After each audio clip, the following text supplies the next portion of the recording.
Shalom, salam sejahtera untuk kita semuanya. Bertemu kembali bersama dengan saya, Pendeta Daniel Siswanto. Kita akan melanjutkan pelajaran sekolah sahabat kita. Saudara, kita telah tiba di pelajaran yang ke-10 di tahun 2024 di triwulan yang keempat ini.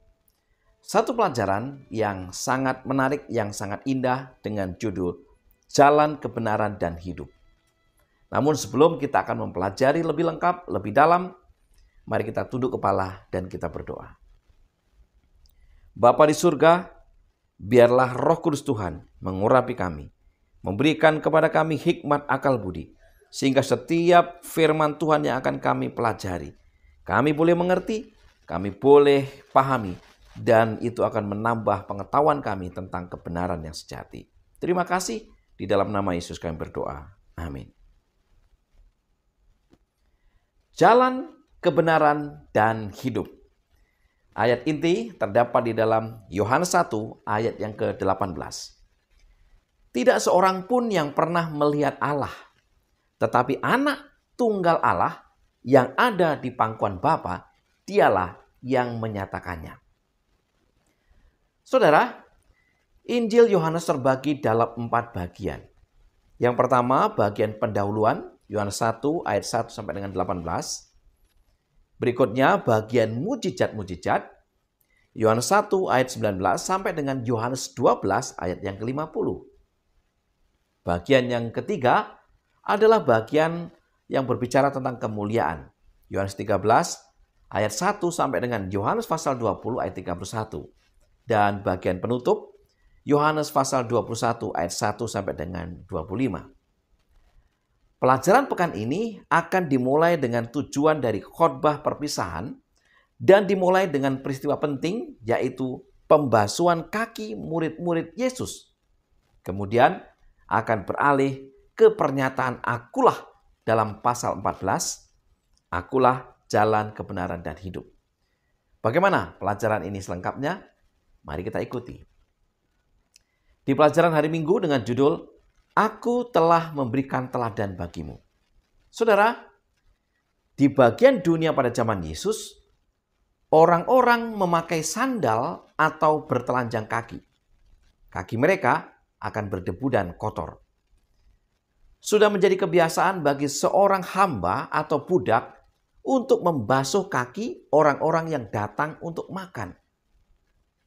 Tetapi, tidak ada pelayan yang hadir untuk melakukan hal ini pada malam ketika Yesus makan malam terakhir bersama murid-muridnya sebelum penangkapannya. Yang mengejutkan semua orang adalah Yesus sendiri beranjak dari perjamuan makan malam dan membasuh kaki mereka semua. Yohanes 13 ayat 4 sampai dengan 5. Para murid merasa cemas dan tidak mengerti atas tindakan Yesus. Bagaimana mungkin Yesus, Sang Guru, Sang Mesias, melakukan tugas yang begitu rendah? Karena itu, Petrus menolak untuk mengizinkan Yesus membasuh kakinya. Tetapi reaksi selanjutnya sangat berbeda.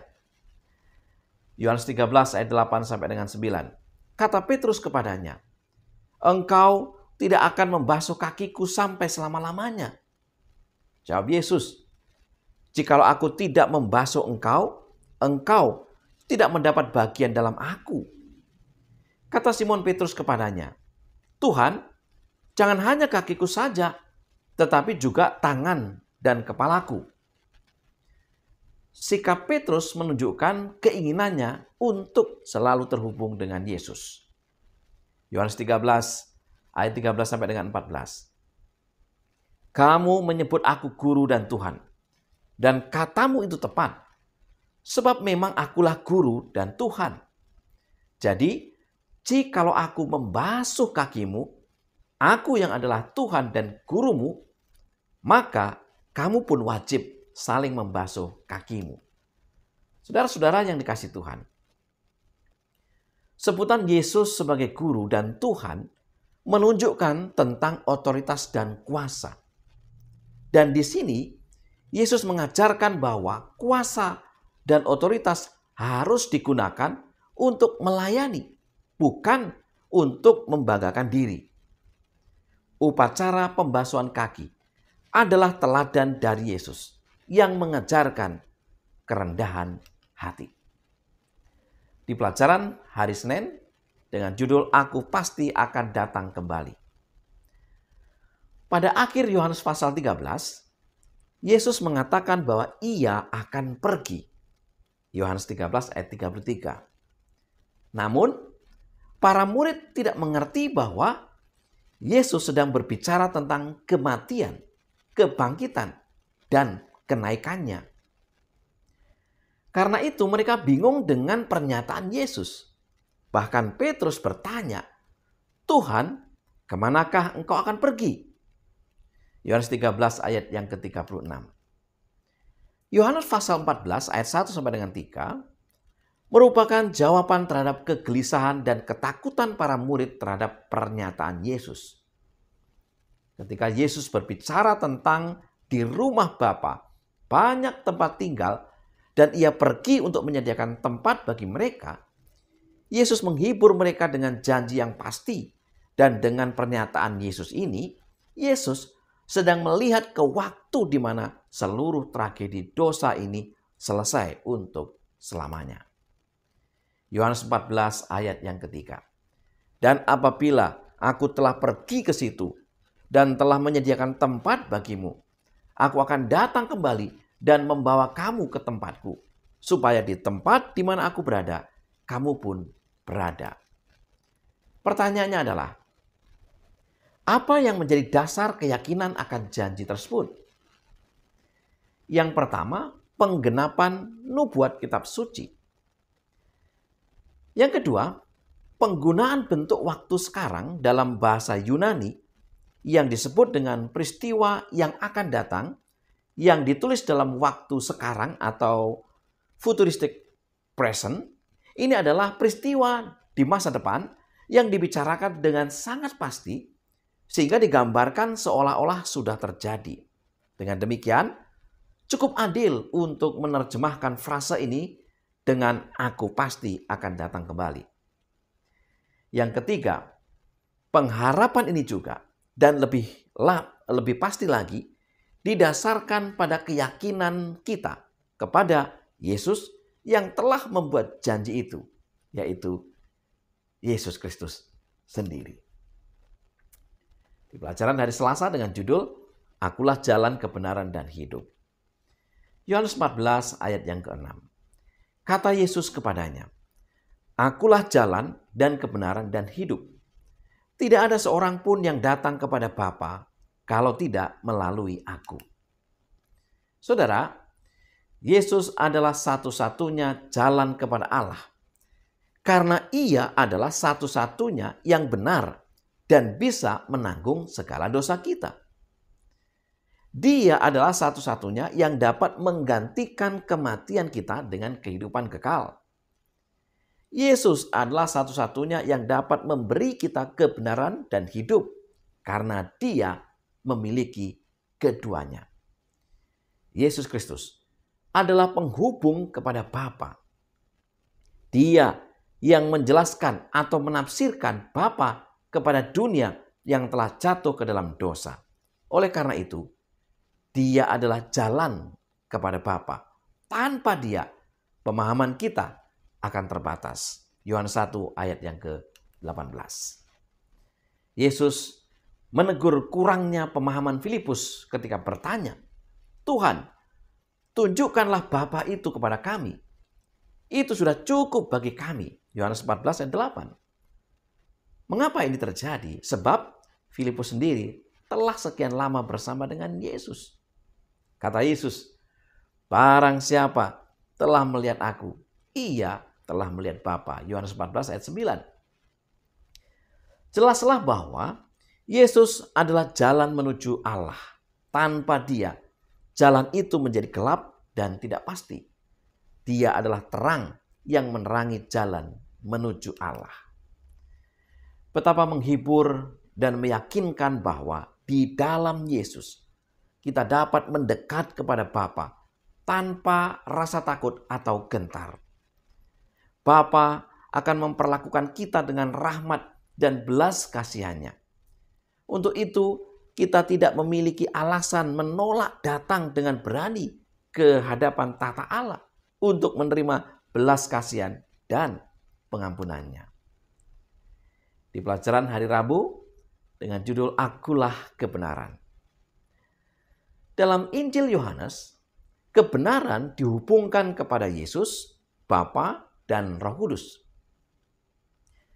Kebenaran dihubungkan dengan firman atau logos dan dengan terang yang berlawanan dengan kegelapan. Yohanes 1 ayat 1 sampai dengan 14, Yohanes 3 ayat 19 sampai dengan 21. Sementara kepalsuan dihubungkan dengan kejahatan dan dosa. Yohanes 8 ayat 44 sampai dengan 46. Oleh karena itu, kebenaran dalam Injil Yohanes bukan hanya soal fakta dan figur, tetapi tentang kebenaran yang mengandung aspek moral tentang kesetiaan kepada Allah dan kehendaknya. Pertanyaannya adalah, apa artinya Yesus sebagai kebenaran? Yesus adalah Logos, firman yang bersama dengan Allah sejak semula dan yang adalah pencipta segala sesuatu yang telah diciptakan. Berdasarkan Yohanes 1 ayat 1 sampai dengan 4. Satu dengan Bapa dari kekekalan sampai kekekalan.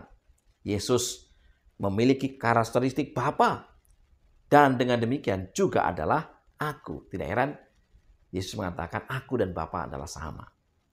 Keberadaannya tidak tunduk kepada siapapun atau apapun. Tidak ada sesuatu pun yang ada, termasuk pengetahuan, yang terpisah darinya.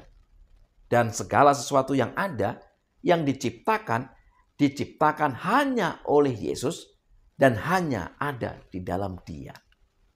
Yesus bukan hanya perwujudan dari kebenaran.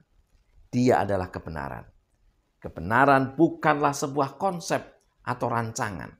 Kebenaran adalah suatu pribadi. Itulah Yesus. Di pelajaran hari Kamis dengan judul Kitab Suci dan Kebenaran. Kitab Suci, baik Perjanjian Lama dan Perjanjian Baru, memainkan peran kunci dalam mengungkapkan kebenaran. Hal ini terutama berlaku dalam hal mengajarkan kita tentang siapa Yesus dan apa yang Dia lakukan.